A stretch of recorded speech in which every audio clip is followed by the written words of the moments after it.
Et pour terminer, dans scikit-learn, il y a beaucoup de méthodes pour faire du clustering. Donc, entre autres, les commings sont implémentés, bien sûr, c'est quand même l'algorithme, un des algorithmes les plus fréquents pour faire du clustering.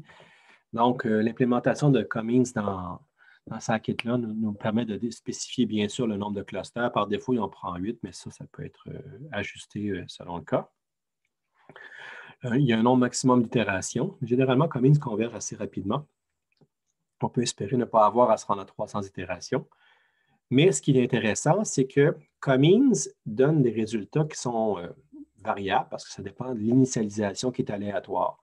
Donc, d'une initialisation à l'autre, ça peut donner soit le bon résultat, mais soit aussi parfois des mauvais résultats. On n'a pas de garantie de convergence. Mais ce qu'on peut faire, un truc avec commings, c'est de répéter. Donc, si on répète plusieurs fois l'application de commings à un jeu de données, ça peut être une bonne façon d'avoir des garanties, des meilleures garanties sur la qualité des résultats. Parce qu'il ne va pas déraper continuellement, ça dépend des configurations initiales. Donc, en répétant l'application de commings 10 fois, par exemple, on peut obtenir quand même la meilleure des 10 peut être bonne. Elle a des bonnes chances d'être pas mal bonne. Puis commings, ben, c'est ça, c'est qu'il y a des situations, il va tomber dans des équilibres précaires ou dans des configurations qui ne sont pas très bonnes, mais hors ces cas-là particuliers qui surviennent de temps à autre, il va converger vers probablement ce qu'il y a de mieux comme solution, possiblement atteignable par la méthode Cummings. Et donc là, il y a différentes façons aussi d'initialiser les points de départ. Donc, il y a normalement une approche, on va dire, intelligente, qui s'appelle Cummings++, sinon une approche aléatoire, où on peut même lui donner un ND-array avec les points de départ à utiliser. Puis il y a aussi une tolérance sur l'inertie avant de déclarer une convergence. On va voir en soi comment ça va, puis on va attendre un certain temps. Puis il y a un critère d'arrêt qui est basé sur l'inertie qui peut être activé ou non selon la tolérance. Et donc, une fois qu'on a appliqué Cummings, on va avoir des attributs des résultats, donc les centres en soi, donc les valeurs de MI. Ça, c'est quand même très intéressant. C'est pas mal ça qu'on cherche souvent.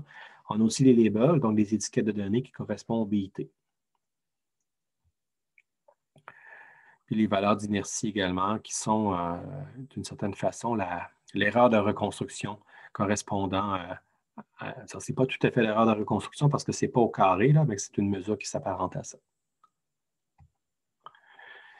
Il y a aussi des implémentations de l'algorithme EM dans scikit-learn. Donc, on a le EM avec des lois normales multivariées.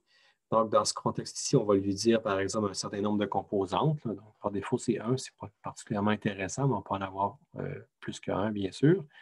Après ça, on peut définir le type de matrice de covariance, donc une matrice complète et distincte pour chacun des groupes, ou des matrices partagées entre les groupes, ou une matrice diagonale et distincte, ou une matrice sphérique isotropique.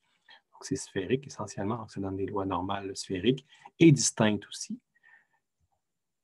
Et on a aussi un nombre maximum d'itérations pour l'application de EM et un nombre de répétitions, parce qu'encore une fois, EM est moins robuste que Cummings. Cummings, on doit répéter parce qu'on peut tomber dans des mauvaises configurations, mais si on répète quand même un certain nombre de fois, on ne va pas le manquer, on va avoir des bons résultats. En général, là, je parle de façon générale, en autant que la mesure de distance dans l'espace fait du sens. Il faut quand même avoir des espaces normalisés où la distance euclidienne est bonne. Si la distance euclidienne ne fait pas de sens, c'est sûr que là, ça va être difficile. Mais tant que ça fait du sens, Cummings marche assez bien.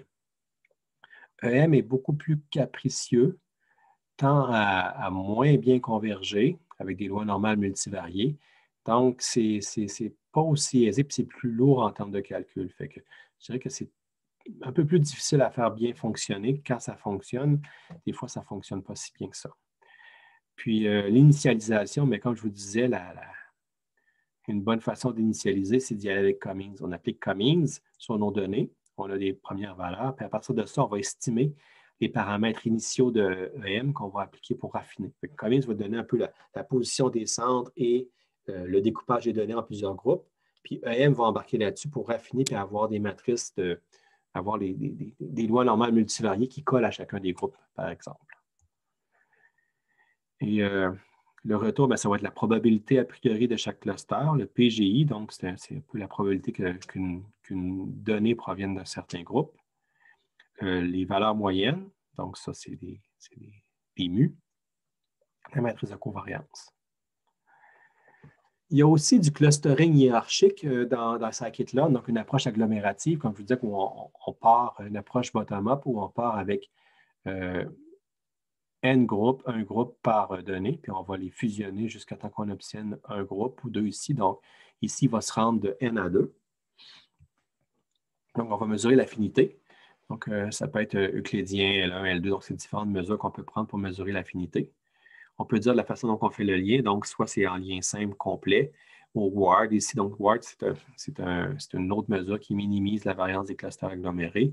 En lien complet, c'est la valeur maximale à distance, la valeur moyenne qui est average.